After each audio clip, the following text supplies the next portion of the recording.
Sejam muito bem-vindas ao As Meninas Podcast, terceiro episódio! Yeah!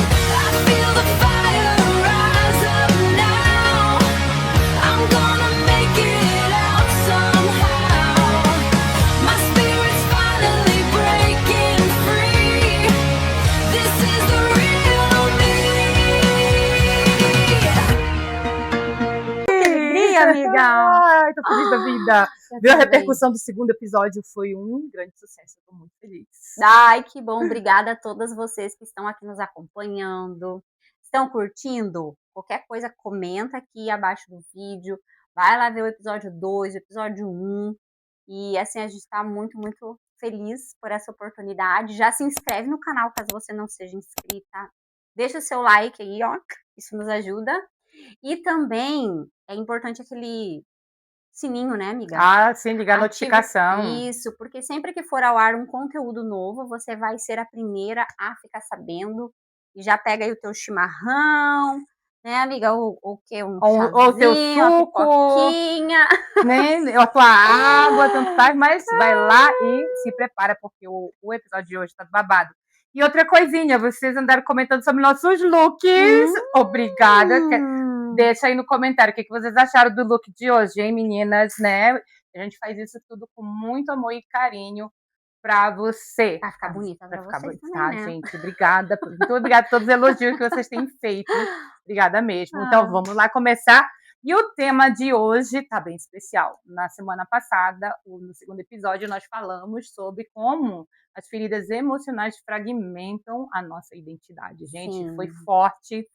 As mulheres na nossa comunidade, das meninas do Papai Celeste, fizeram uns comentários bem especiais e profundos. E para você que está nos assistindo, que é nova aqui no canal, sim, nós temos uma comunidade só de mulheres que se chama Meninas do Papai Celeste. O link da comunidade vai estar disponível aqui nesse vídeo, ao final do episódio. Só clicar lá e você vai ser aceita, tá bom? Lá a gente deixa algumas dicas, tem uma interação ali com as mulheres bem especial, com nível de espiritualidade e questões emocionais que eu tenho certeza que vai fazer a diferença na sua vida, tá bom? Então vamos lá. O tema de hoje está dando uma continuidade do episódio anterior. Falamos da questão da fragmentação e como identificar ela. E para hoje será sobre como sentirmos completas, tá? Porque pensa numa dificuldade que temos. E também um hábito, né, Fabíola, de falar que algo está faltando em nós. É verdade. Mas isso é uma verdade? Não. É verdade que a gente tem esse hábito, mas isso não é uma verdade. Não a partir do momento que a gente consegue entender e as coisas vão ficando mais esclarecidas, a gente vai tendo mais consciência, o nosso estado de espírito muda. E é daí que vem essa plenitude de como nós nos sentimos completa, mas sozinhas, por si só, a gente não consegue. Então, muitas de nós, infelizmente, acabamos acreditando nessa mentira que se disfarça de verdade. Porque os nossos gatilhos emocionais nos contam narrativas que nos levam a acreditar que algo negativo sobre nós faz parte da nossa natureza e personalidade, o que não é verdade. No episódio da semana passada, nós falamos muito de como essa dor emocional, essas feridas, elas vão fragmentando a nossa identidade, nos levando a acreditar que a gente é uma pilha de cacos, né? Uma mulher completamente desorganizada, que não sabe direito, e bem que a gente acaba se perdendo mesmo, né? De entender quem somos. Então, mas e hoje? Como é que eu posso chegar a esse entendimento e compreensão de que não me falta nada? Dá trabalho. Dá trabalho.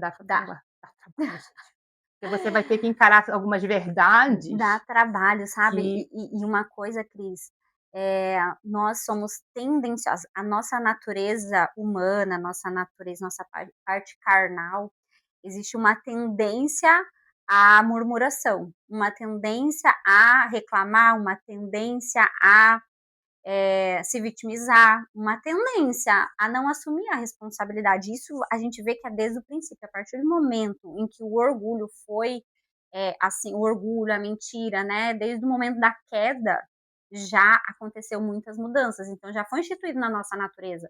Eu gosto muito de, quando a gente está estudando criação mesmo, jardim, né, do Éden, Adão e Eva, eu lembro que quando acontece então da Eva comer do fruto, oferecer a Adão, Adão comer do fruto, né, do conhecimento do bem e do mal, e quando eles vão prestar contas para o Senhor pergunta: Adão, o que você fez? E Adão fala o quê? Senhor, a mulher que tu me deste comeu do fruto, me ofereceu e eu comi. Hum. Aí o Senhor vai para Eva: Eva, o que, que você fez? Aí a Eva já não fala, eu comi, Senhor, eu escolhi. Não. Então, gente, existe essa tendência desde o início de nós não assumirmos a responsabilidade, de nós, né, termos essa tendência de culpar o outro, de Justificar. justificar os nossos erros, Uhum. os nossos comportamentos e tudo mais. E isso a gente vai precisar aprender a lidar com isso ao longo da nossa vida. Então, a nossa natureza carnal, humana, ela é limitada. A gente tende a ver o que nos falta, a gente tende a reclamar, a gente tende a ter ali um certo ladinho pessimista das coisas, né, amiga? Ah, com certeza. A nossa mente ela está programada desde o nascimento. Um exemplo. Quando a gente vem ao mundo, a gente vem aquele bebê com a mente completamente zerada de memória. Não digo nem tão zerada, porque já é comprovado que o bebê ele lembra do som da voz da mãe, do som da voz do ambiente onde ele está inserido enquanto está no útero. Ótimo, uma experiência boa. Mas quando ele vem ao mundo, uma das primeiras memórias, quando ele sai do corpo da mulher, você sabe qual é? A dor de respirar. É verdade, A dor, você tadinho. sabia o quanto dói o pulmão dilatar quando o bebê respira pela primeira vez? Vai rasgando tudo por dentro. É, E aquilo fica registrado na no memória, no subconsciente. subconsciente do neném. Ou seja, um desconforto foi programado em todos nós. Então, a primeira memória dentro dessa vida mortal é do Da desconforto, dor. da dor. Aí, o que, que vai fazer a pessoa ser tendenciosa para sempre puxar Da reclamação. para reclamação, para o lado daquilo Sério, que é da primeira memória que temos. Olha que forte isso! sim. Então, aquilo que remete à primeira memória que temos, a gente vai tender a ir para esse lado. Mas Deus é um Deus misericordioso. Não tem como entrar nesse mundo sem dor. Todo bebê que entrou nesse mundo chorou por conta dessa bendita dor que é necessária. Porque se ele não chora, quanto maior o berro do neném, melhor para o Uhum, pulmão dele, sim. melhor oxigenação que vai fluir pelo sistema sanguíneo daquele neném. Então, se nós estamos aqui bem mentalmente, foi graças àquele choro que demos quando nascemos. Olha que forte isso. E qual é o choro nosso desse momento da nossa vida adulta? Qual é a dor que sentimos que vai oxigenar a nossa cura, que vai Uau. permitir ela fluir, que vai nos libertar dessa tendência de ir para a reclamação, de ir para a justificativa, que vai nos impedir de ficar nesse ciclo repetitivo que, infelizmente, só tende a destruir aquilo que construímos com Deus. Mas assumindo a responsabilidade que é a necessidade de certas dores existirem para oxigenar o fluxo da cura que estamos vivendo, sabendo que aquilo é necessário.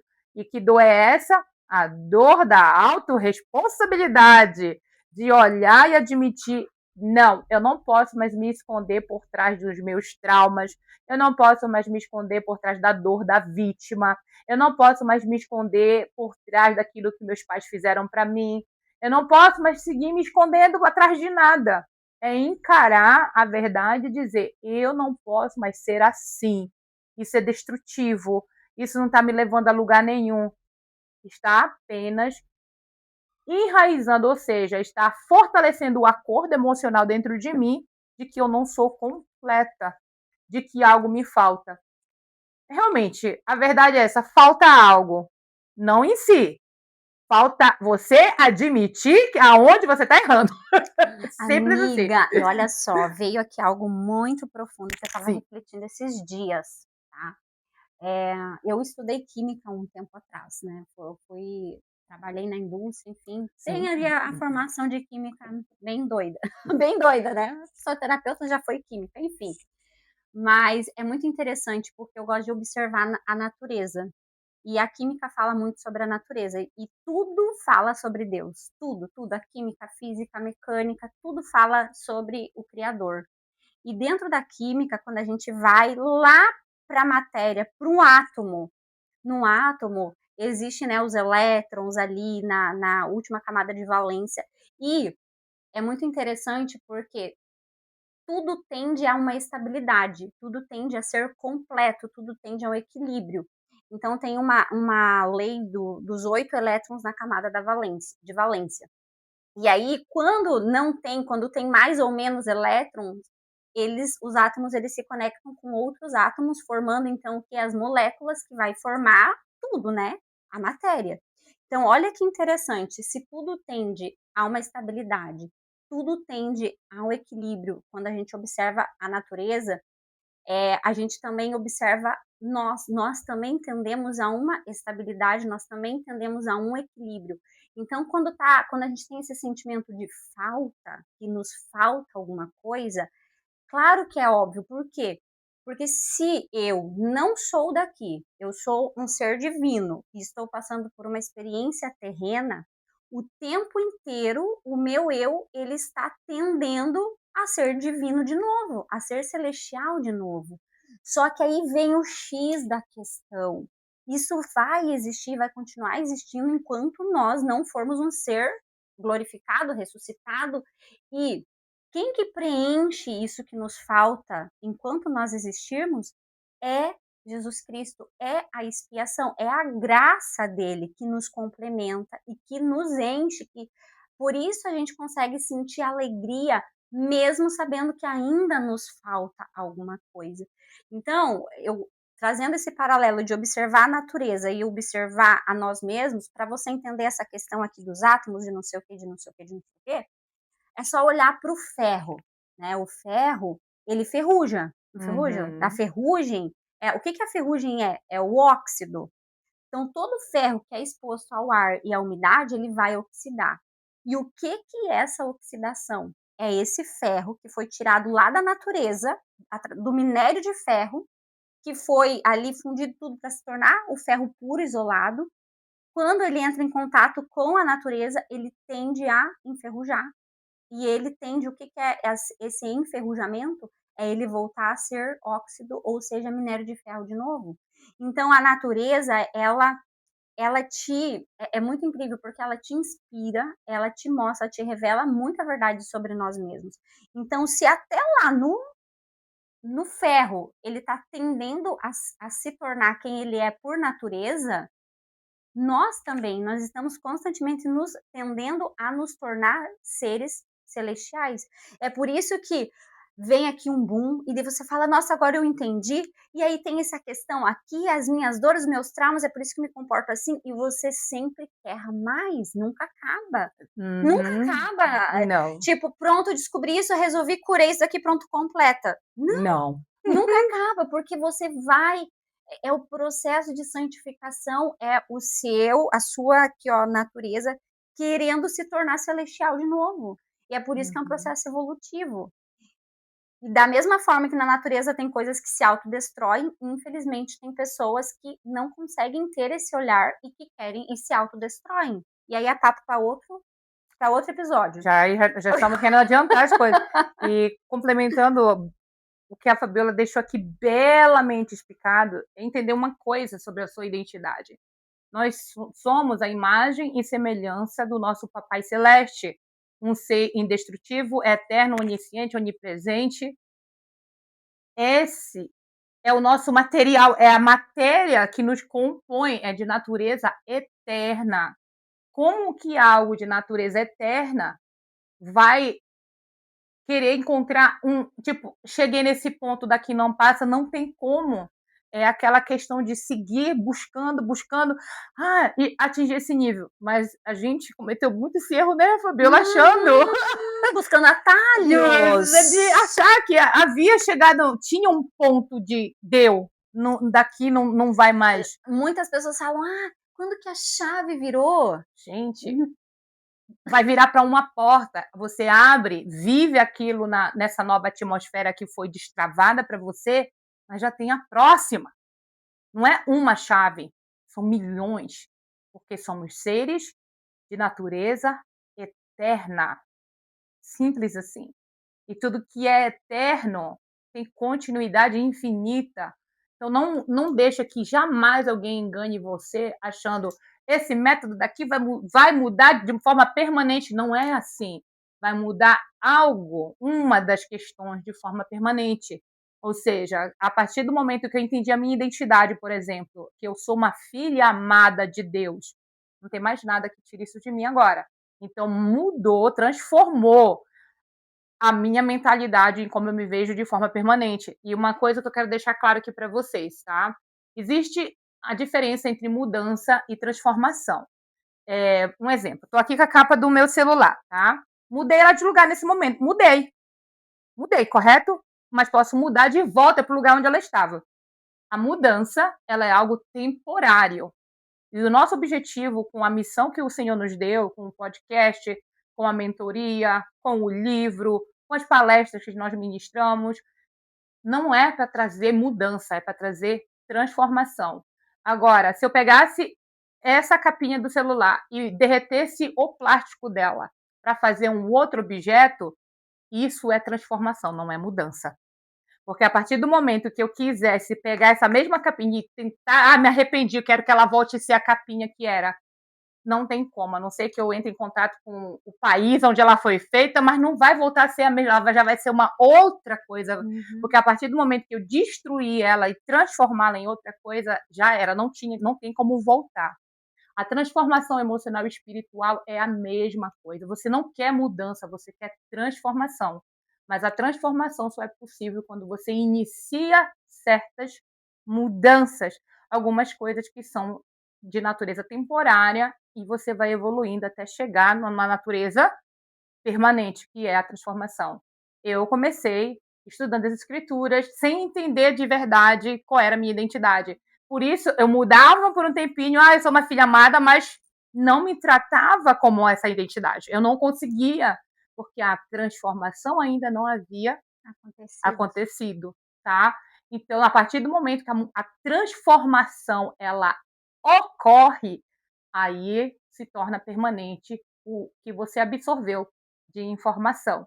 E é isso que nós queremos para você com os conteúdos que nós publicamos nas redes sociais, aqui no YouTube, porque queremos que você viva essa transformação.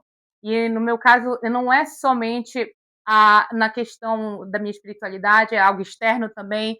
Há uma maneira de vestir que eu não consigo mais, né, porque já transformou, eu não consigo. Se eu voltar a me vestir do jeito que eu me vestia antes de ser uma seguidora de Jesus Cristo, eu vou destruir todo o trabalho que ele fez. Ou seja, eu não vou nem voltar a ser quem eu era, mas vou destruir toda essa transformação que o Salvador já efetuou na minha vida. Então, esse é o perigo quando você é transformada aqui, porque você insistir em querer voltar para o lugar da onde você foi tirada e que não te pertence mais, que você já entende, a destruição ela é inevitável. Então, por isso da importância de quando você vive uma determinada transformação, você seguir apegada àquilo que te trouxe a transformação. E no meu caso, foram todas as coisas que o Salvador proporcionou para mim através da expiação dele, mais o conhecimento secular que veio através do estudo da terapia. E quando a gente para pensar nesse tempo, nesse momento em que nós estamos passando por essa transformação, né, eu tô, assim, fazendo realmente uma volta ao tempo de quando eu passei por vários processos de transformação na minha vida.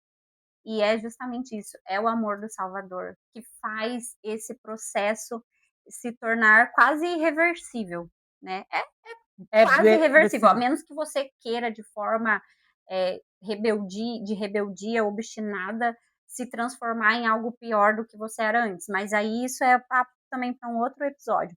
Mas assim, o que o Salvador faz na nossa vida, né, quando ele pega todos aqueles cacos que a gente deu exemplo aqui, né, daquela louça que se quebrou, todos aqueles cacos, e ele restaura e faz aquela nova arte de um valor muito maior, esse é o poder que o Salvador tem de fazer e restaurar em nós o nosso valor, a nossa identidade, a nossa percepção de quem somos.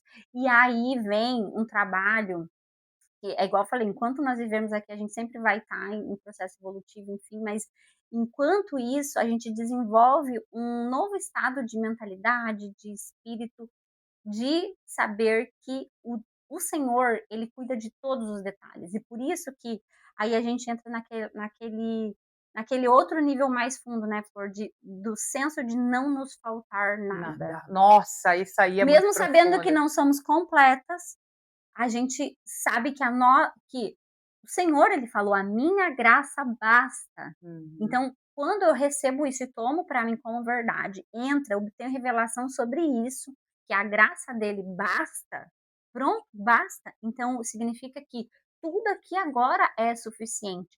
E aí vem realmente o senso de viver em plenitude.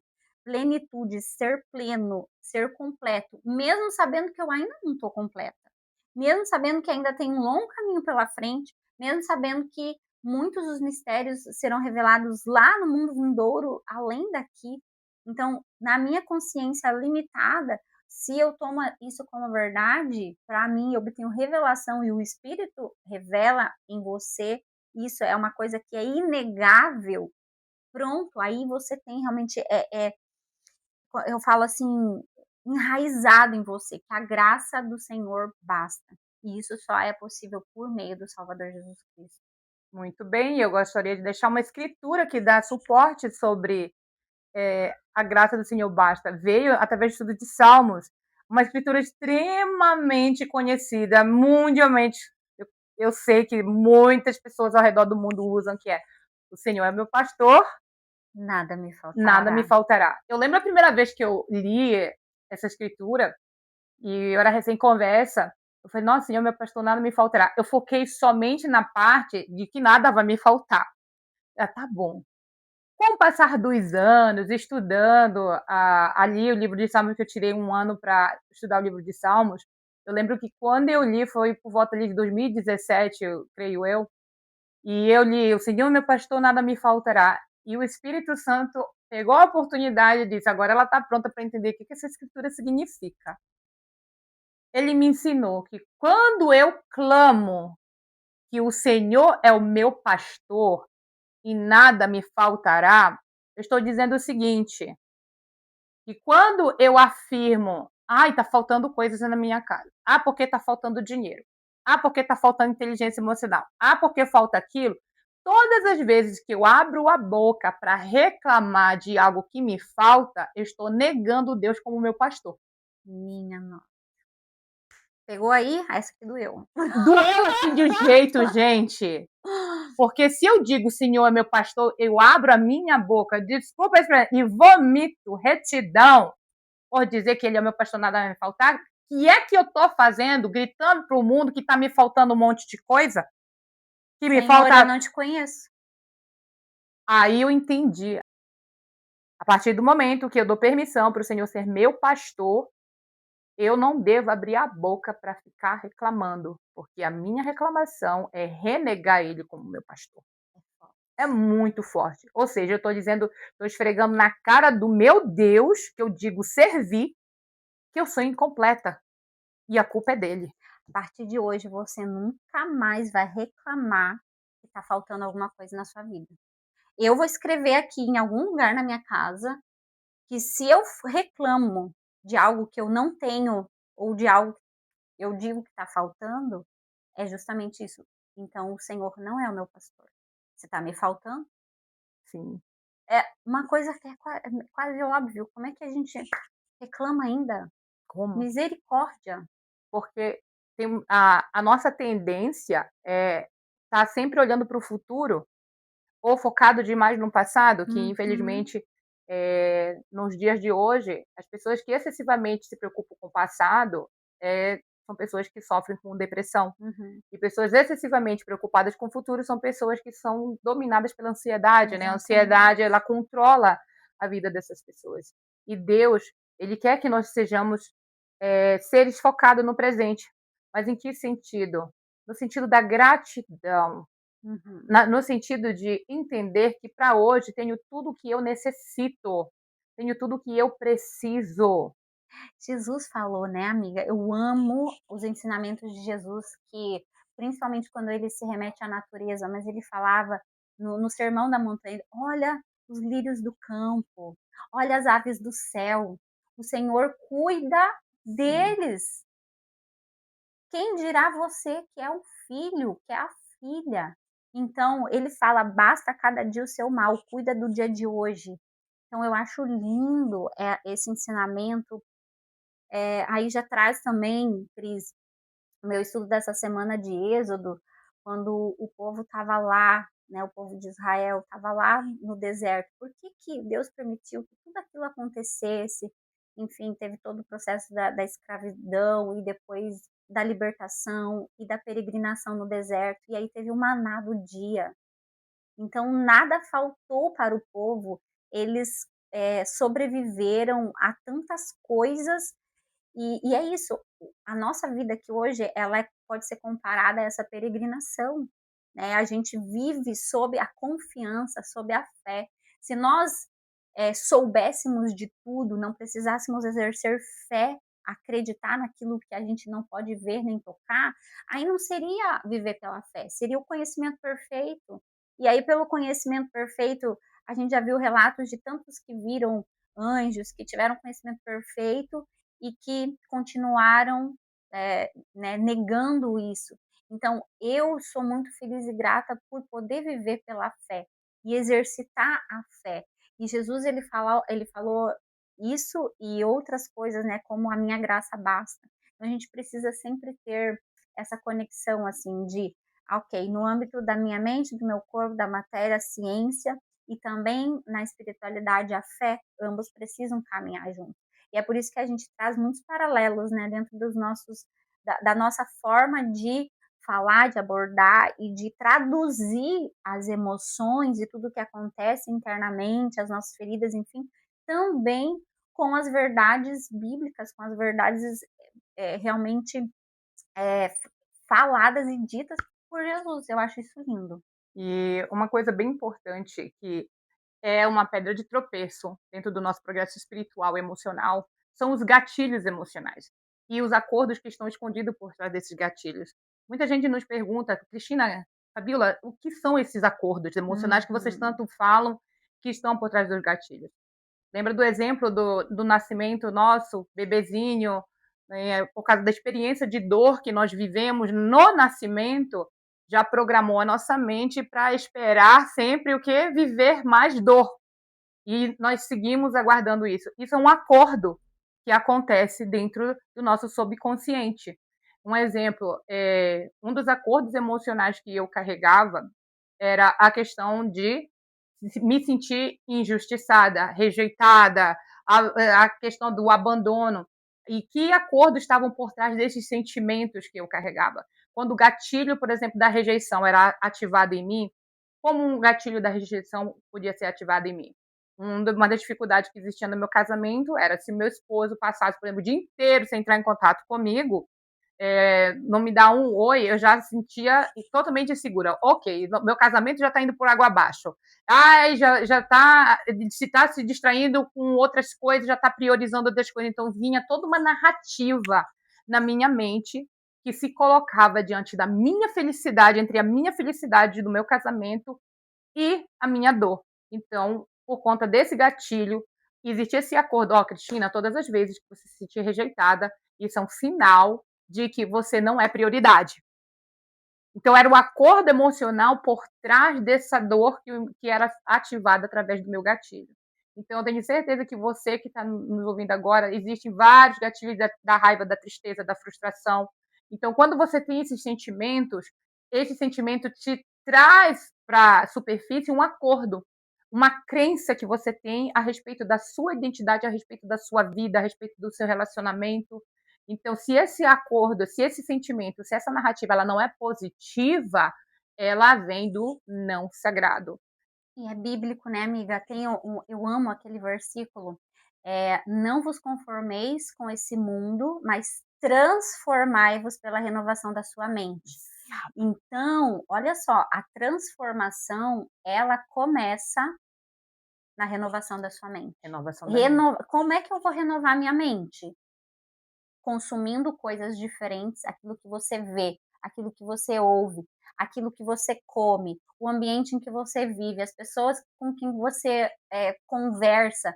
Você está num ambiente hostil, onde só fala-se de, sei lá, de fofoca, mal Tragédia. dos outros, tragédia, você está Uhum. absorvendo isso.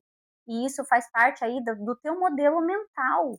Enquanto eu não mudo, começa assim, com essa decisão de mudar. Então você começa a mudar. E aí a mudança, ela vai transformar a sua mente e te transformar numa pessoa nova. E aí entra Jesus Cristo no caminho, né?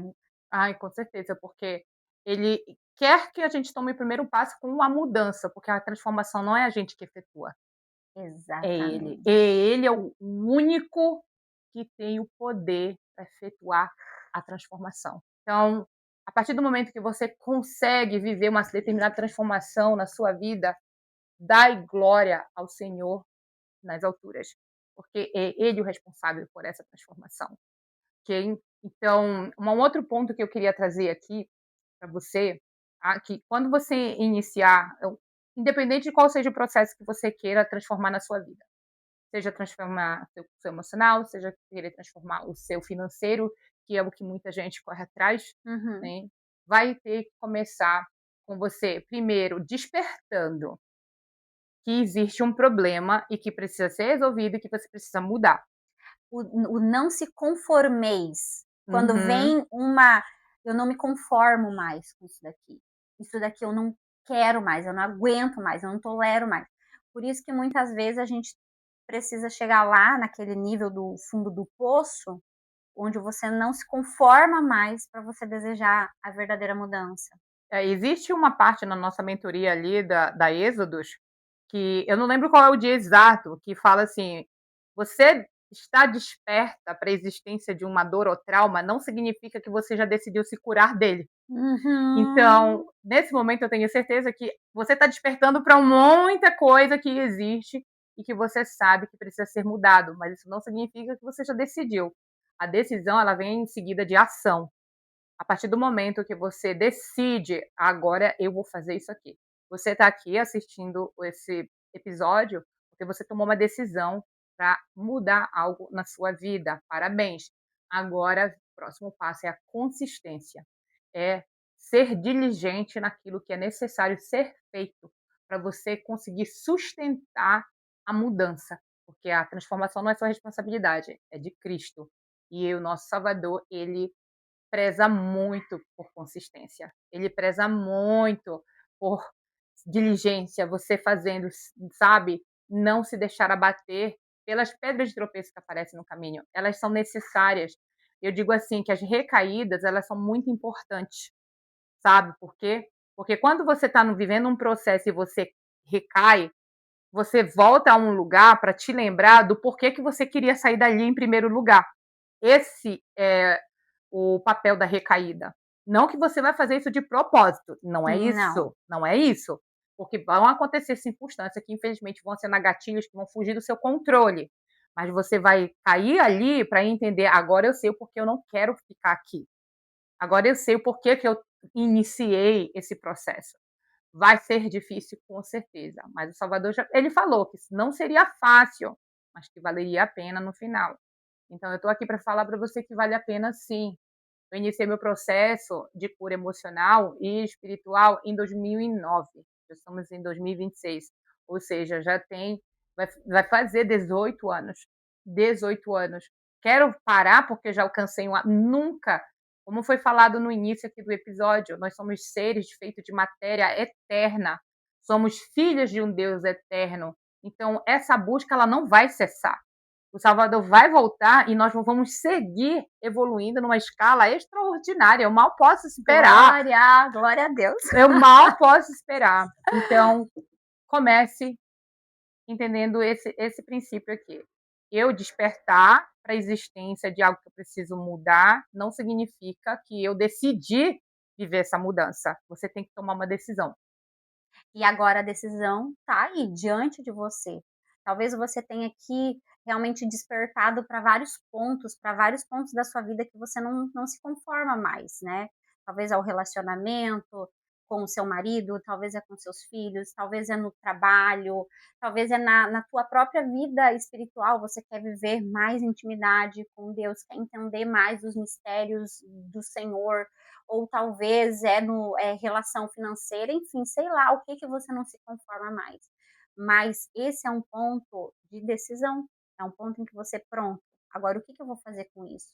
Então busque ajuda, busque orientação, estude a respeito, busque revelação pessoal, defina um projeto de ação mesmo, um plano de ação. O que eu vou fazer de diferente que eu não fiz ainda para que eu tenha um resultado diferente.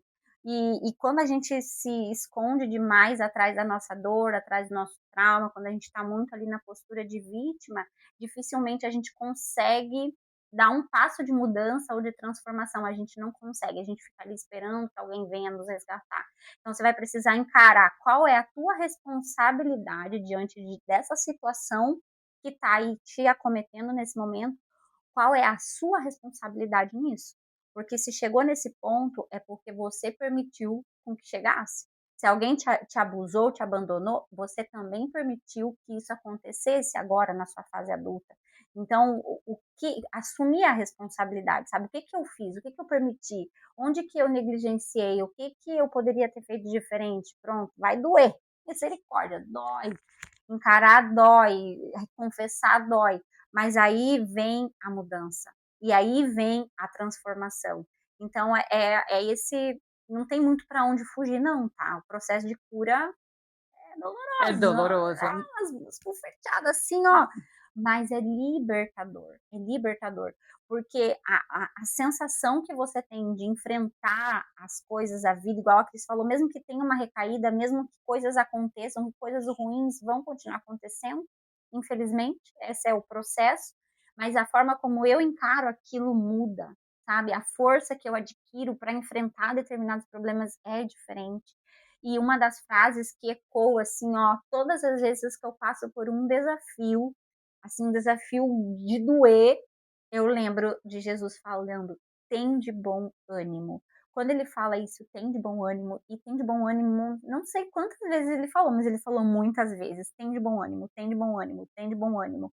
E o que é ânimo? É essa energia, esse entusiasmo, é uma alegria de viver sabendo que algo melhor pode vir depois daqui. Isso que me aconteceu não é o fim. Isso que o meu trauma não é o fim, a dor, meu estado atual não é o fim. Tem algo que eu posso aprender com isso e crescer, e evoluir, progredir. Então, a minha atitude mental positiva vai fazer toda a diferença. E esse é um convite que a gente deixa para vocês aqui. Busquem, gente. Tem até, vamos deixar o link, né, amiga, Sim. aqui na descrição do vídeo, que daqui a algumas semanas a gente vai abrir a turma 3 da mentoria Êxodos, que é um processo, assim, lindo, transformador de cura, de libertação, de transformação, onde a gente atravessa o deserto das emoções, é o que a gente compilou tudo dentro do livro.